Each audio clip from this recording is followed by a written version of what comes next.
Alright guys, what's up? It's SHAREfactory here, welcome back to the channel. So, let's discuss the new Halloween bundles and of course the new patch notes, which includes 3 new character tweaks. So, let's just get into it. So, let's start with Halloween bundles, and the first one is Ash Undead Bundle.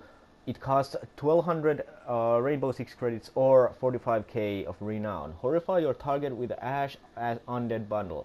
Includes the Necrosis headgear, Disaster uniform, Kuru charm, and the grotesque weapon skin for the G36C assault rifle.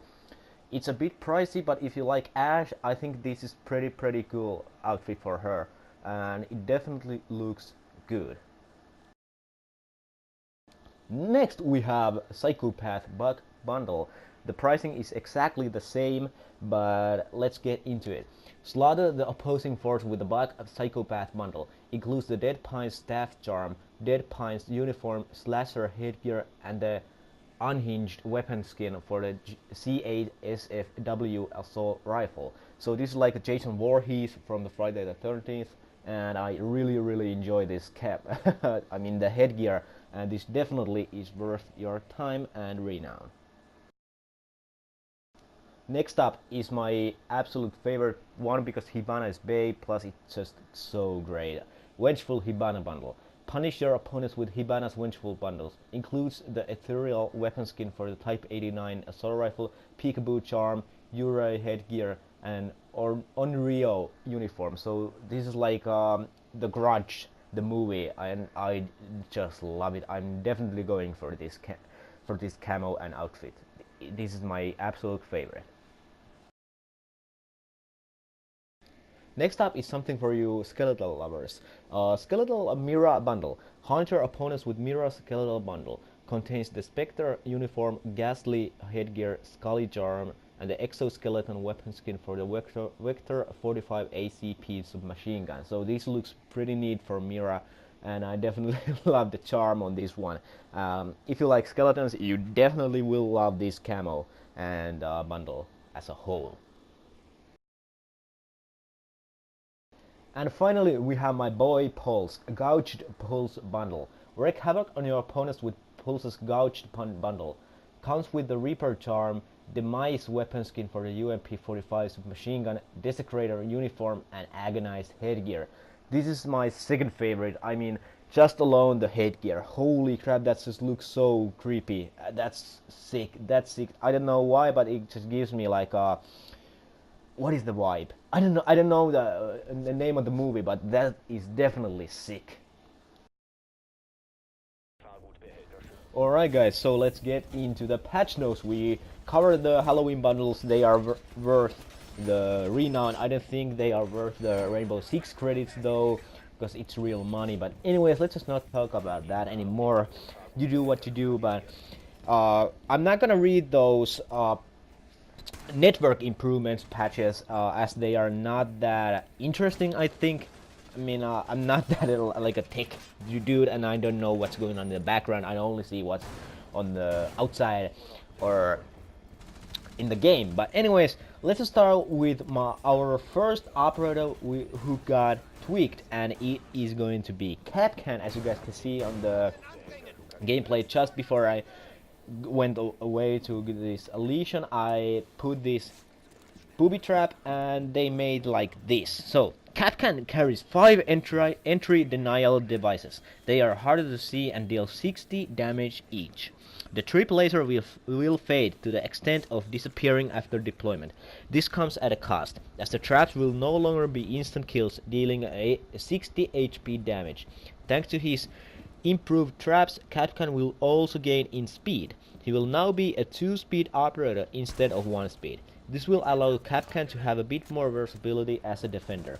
We feel as though this change is an adaptation of Capcan to the skill level of players who had adapted to spotting the trip laser, instead of rushing through doorways. We hope to see the new strategies developed for him alongside our other trapper defenders. So Capcan has 5 traps. They don't have the laser anymore, they only have the box there. IQ will counter that, Thatcher will still counter that, and he's now a two-speed operator instead of one. So I don't know why everyone was like rip Kapkan, because like nobody ever went into Kapkan's traps because they were so easy to spot. But now they are a little bit harder to see, and I definitely agreed with this buff. 5 is a definitely good amount as they are non-lethal, and yeah, just check your doorways, guys, because there might be a Kapkan trap right there and you won't see the laser anymore. So the next operator who got buffed is right there, the Blitz. And as you guys can see right there, this is my first game trying new Blitz. Blitz can now sprint with his shield extended, especially right there. You guys can see he's actually pretty fast, to be honest. One of Blitz's biggest drawbacks is that he is extremely vulnerable without his shield protecting him. This is especially the case when sprinting. We found it difficult to close the gap between some defenders and Blitz, who needs proximity to use his shield flash. To remedy this downside, he will now be able to sprint with his shield still protecting him. We are putting the Blitz into Blitz. That's nice pun right there, Ubisoft. But anyway, so there's nothing else done to Blitz other than you can actually sprint while he still holds the shield in front of him. Right, you guys know before he just put it aside to his side when he was sprinting and he was completely vulnerable.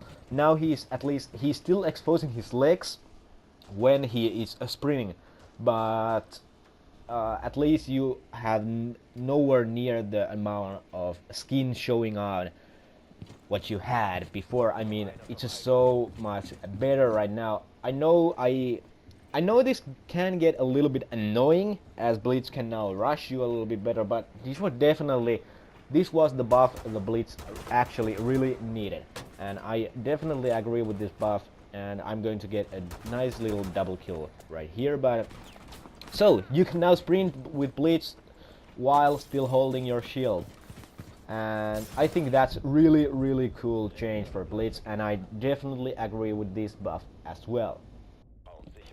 And the final change is ELA. As you guys can see, I just put this preparation phase at first because you guys can see on the ability bar there's only 3 ELA's Grismod mines. So ELA's SMG is getting a recoil balance and she is losing a Grismod mine. After analyzing in-game stats, we found that ELA's win rate and peak rate were too high when compared to other operators. And this clip is right here for this sentence. With 4 Grismod mines, ELA was able to secure 2 bomb sites and still save a mine for her roaming. We want our players to make careful decisions as to where to use her gadget, so she will only have 3 Grismod mines from now on, and there's the 3rd. We also feel that her Scorpion Evo 3 AI SMG is too powerful overall. To address this, we have raised the speed at which you reach maximum recoil while also increasing the impact of the maximum recoil. The result of this change will result in an SMG that will be more challenging to control. I didn't notice it that much while I was playing with ELA, and it was only on this one round I played with ELA. And this was quite a close quarters, but anyways, I think most of us, if not all of us, can agree that this was needed. I mean, ELA was in every single game, every single round, and look at this YOLO Kapkan, you're shooting, I'm still going. But anyways, I mean, ELA, as they say here, after analyzing in-game stats, we found that ELA's win rate and peak rate were too high when compared to other operators.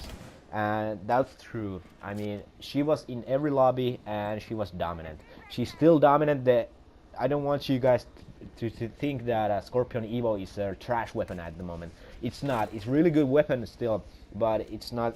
It's still more suited for close quarters combat, which it was intended to be at the first place. But I think that's pretty much all. 3 Grismod mine is still a decent amount as they are really easy to detonate. And yeah, I think this was a great patch overall. 2 buffs, 1 nerf, and I agree with every single one of them. So yeah, I don't know, that's that. I hope you guys enjoyed this video, and you'll definitely see more Rainbow Six Siege coming forward, but until World War II comes out, it will mostly be Rainbow Six Siege and occasionally some Destiny 2. But anyways, my name is SHAREfactory, and I thank you guys very much for watching, and I'll see you guys tomorrow.